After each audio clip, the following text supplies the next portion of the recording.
दो बहनें कलावती और चंदा, जो मेरी सहेलियां थीं, आपस में लड़ रही थी अपने पिता को लेकर। दोनों अपने पिता को अपने ससुराल ले जाना चाहती थीं। अपने पिता के प्रति इतना प्रेम देख मुझे आश्चर्य हुआ, क्योंकि ये दोनों ही अपने पिता को बिल्कुल पसंद नहीं करती थी। पिता की उम्र 65-70 साल की थी। एक नंबर का खड़ूस बुढ़ा, इतना चिक-चिक करता कि कान पका देता।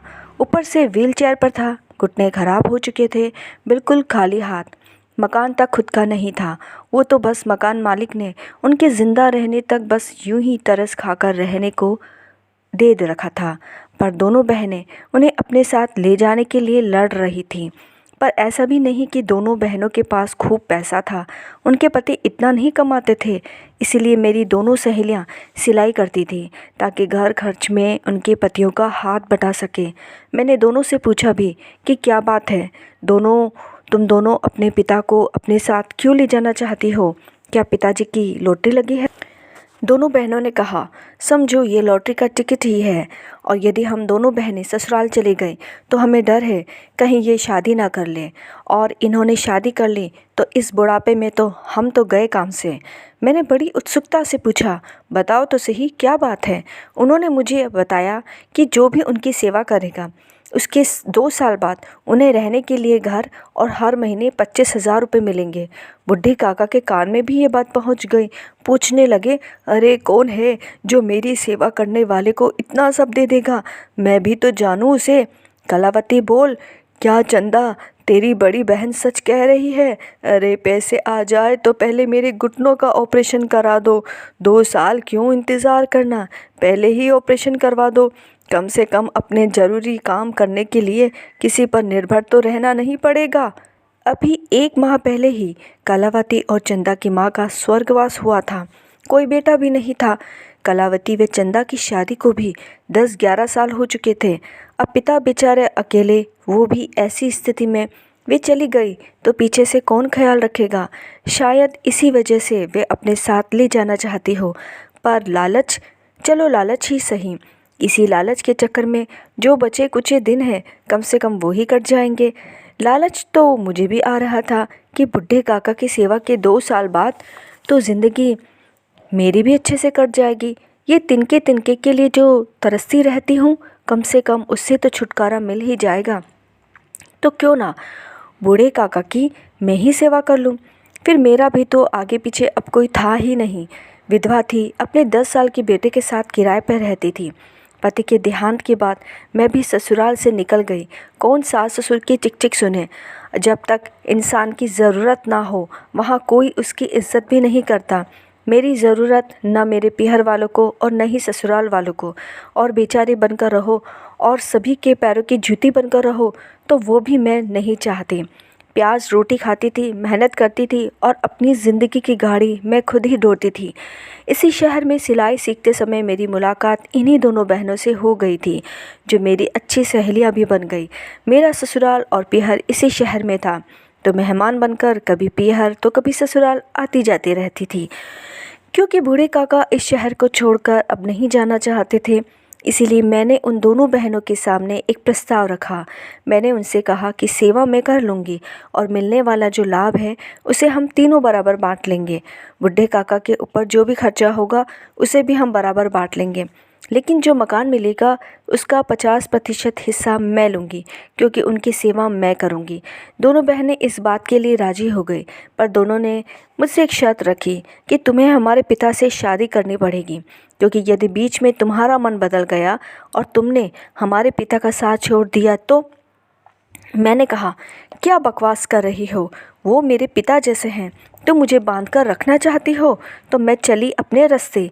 प्याज रोटी खाती थी और आगे भी प्याज रोटी ही खा लूँगी। ढूंढ लेना किसी और को, या फिर बांट लो इस सेवा को। 1 साल बड़ी बहन कर लेगी और 1 साल छोटी बहन अपने पिता को संभाल लेना। मेरी बात सुन दोनों बहनें कहने लगी, ठीक है, हमें मंजूर है। जिस किराए के कमरे में रहती थी वहाँ से अपना सामान खाली किया और बूढ़े काका के मकान पर रहने आ गई, जिसमें मेरी मदद मेरी दोनों सहेलियों ने की। वे दोनों मेरे सामान बूढ़े काका के कमरे में रखने लगी, तो मैंने कहा, ओ ओ ओ ओ, मेरा सामान यहाँ क्यों रखा है? पूरे घर में 3 कमरे हैं, उसके बावजूद भी मैं बूढ़े काका के साथ क्यों रहूं? हाँ, ज़रूरत पड़ी तो मैं उनकी मदद के लिए आऊँगी। दोनों बहनें चुपचाप से मेरा सारा सामान पास वाले कमरे में रखने कहने लगी। वो इसीलिए क्योंकि बिजली का बिल कम आए, जितने कमरे होंगे उतने लाइट और पंखे भी जलेंगे। उनकी नम्रतापूर्वक बातें उनके चेहरे से मेल नहीं खा रही थी। मुझे कुछ गड़बड़ होने का अंदेशा तो लग रहा था, पर फिर मैंने भी ज़्यादा ध्यान नहीं दिया क्योंकि आंखों पर तो लालच की पट्टी जो बंधी थी।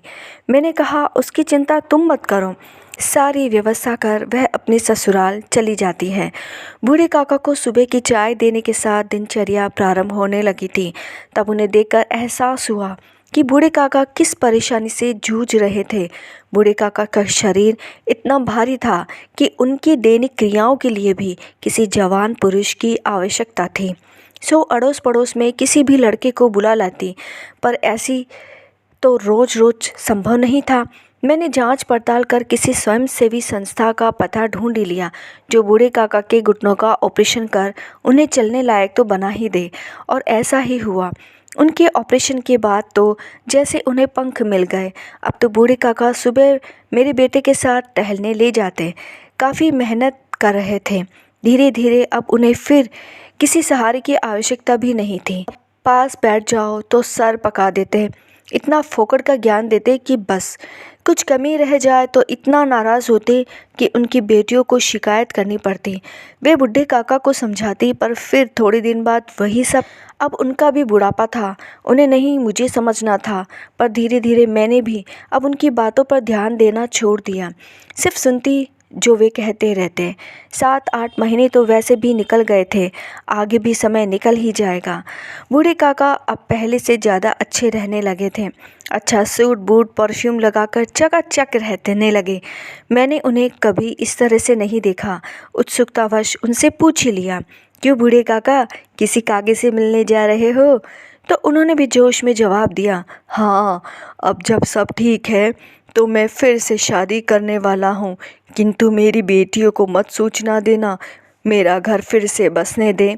बुढ़ापे में किसी साथी की ज़्यादा आवश्यकता होती है। मैंने भी विचार किया कि इस बूढ़े काका के पास तो वैसे भी खाने को भी क्या है, और जो मिल रहा है उसे मिलने दो। अगले दिन ही बूढ़े काका तो विवाह बंधन में बंध चुके थे। लाल साड़ी घूंघट में ढकी एक महिला के साथ आए और सीधे ही अपने कमरे में, ना नमस्ते ना कोई परिचय। उनकी दोनों बेटियों को सूचना देते ही वे फौरन प्रकट हो गई। उनके पिता पर दोनों बरसने लगी, और ऐसा होते देख बूढ़े काका की जो नई पत्नी छुरी लेकर बाहर आई, कहने लगी, अभी दोनों को यही काट दूंगी। उसे देख तो हम तीनों ही हक्की बक्की रह गई। वो तो बस 20-22 साल की थी, हम तीनों से 12-15 वर्ष छोटी। कलावती ने उसे कहा, तेरी मति मारी गई है क्या? तुझे शादी करने को तेरी उम्र का लड़का नहीं मिला? ऐसा क्या देखा इसमें जो इस कंगले से शादी कर ली? बूढ़े काका ने दोनों बहनों को लड़ झगड़ कर भगा दिया और मुझे कहने लगा, आज 26 तारीख है, 1 तारीख आते ही इस कमरे का किराया दे देना। अगले दिन बूढ़े काका अपनी लैला का हाथों में हाथ डाले कहने लगे, हम दोनों हनीमून पर जा रहे हैं, उन दोनों चुड़ैलों को कह देना। मैंने पूछा, बूढ़े काका पैसा कहाँ से लाए? वे मुस्कुराए, एक टैक्सी बुलाई और छूमंतर हो गए। उनकी दोनों बेटियों को कोई मतलब नहीं था। मैंने सोचा मेरी ज़िंदगी तो वापस वहीं आ गई, ऊपर से जो कुछ खर्चा किया। खैर, अब मेरे हाथ से भी किसी न किसी की सेवा करना लिखा था तो कर ली। लगभग 12-15 दिन हो चुके थे, बूढ़े काका लौटे ही नहीं। दोनों सहेलियों के फ़ोन लगाए, लेकिन वो फ़ोन सेवा में ही नहीं थे। मुझे अचरज हो रहा था कि ये सभी एक साथ कहाँ गायब हो गए। तभी एक दिन पुलिस, इस घर का मालिक और साथ में कुछ और लोग मुझसे पूछताछ करने लगे। कहने लगे, तुम्हारा पति कहाँ है? मैंने कहा, मेरे पति को गुजरे तो 10 साल हो गए हैं।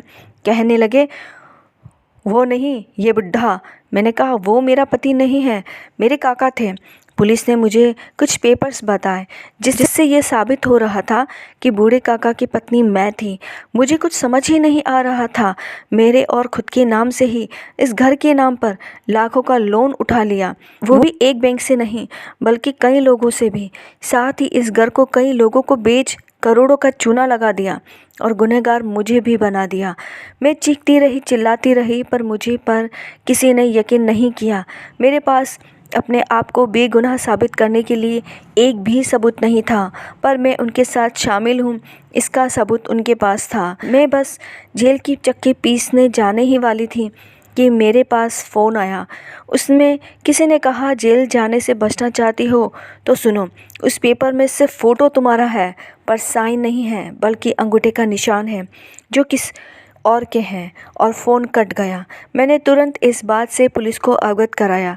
तहकीकात जब हुई तो यह साबित हो गया कि मैं इस ठगी के केवल शिकार थी। अब तो तौबा कर दिया था कि न किसी लालच में फंसना और न ही इतनी दयावान भी बनना कि के पैरों पर कुल्हाड़ी मार दूं। कुछ समय बाद फिर एक फ़ोन आया। उसने कहा, अभी का अभी इसी समय मुंबई आ सकती हो? मैंने कहा, मुंबई आने का भाड़ा तेरा बापू देगा? उसने कहा, हाँ। जिस किराए के घर में मैं रहती थी वहाँ का उन्होंने पता पूछा। 1-2 दिन बाद बताए पते पर मुंबई आने का प्लेन के टिकट थे। मुझे लगा चलो चलते हैं, कम से कम प्लेन में बैठने का ही मौका मिलेगा, फिर वापस ट्रेन से आ जाएंगे। एक बार फिर मुझे लालच था। मुंबई पहुंची तो एयरपोर्ट पर मुझे एक कार लेने आई। उसमें बैठ मैं एक होटल में पहुंची और वहां एक कमरे में जो देखा तो मेरे होश ही उड़ गए। वहाँ वो बूढ़ा अपनी दोनों बेटियों, उनके पतियों और बच्चों के साथ था। उन्होंने कहा, हमारे साथ अगले मिशन पर चलोगी? मैंने उनके हाथ जोड़े और कहा, अरे मुझे माफ़ करो ठगों के राजा, पर बूढ़े काका तुम्हारी पत्नी कहाँ है? उन्होंने कहा, उसे तो 2 दिन के लिए रोटी पकाने लाया था। सब ज़ोर ज़ोर से हंसने लगे। मुझे एक बड़ा नोटों का बंडल पकड़ाया और बोला, ये तुम्हारे काम की कीमत, जो हमने तुमसे तुम्हें बताए बिना करवाया, तुम्हारी रिस्क और मेहनत का है, ले लो। मैंने वो बंडल उठाया और अपने घर लौट गई, ये कहकर कि दोबारा कभी फ़ोन मत करना। एक नए शहर में आकर अपना एक छोटा घर और एक बुटीक खोल दिया, एक नए नंबर के साथ, क्योंकि किसी के दिल में क्या चल रहा है आजकल ये कहना और समझना मुश्किल है। तो संभल कर रही है। यदि ये कहानी आपको अच्छी लगी है तो प्लीज़ मेरे चैनल को सब्सक्राइब कर दीजिएगा। Thank you.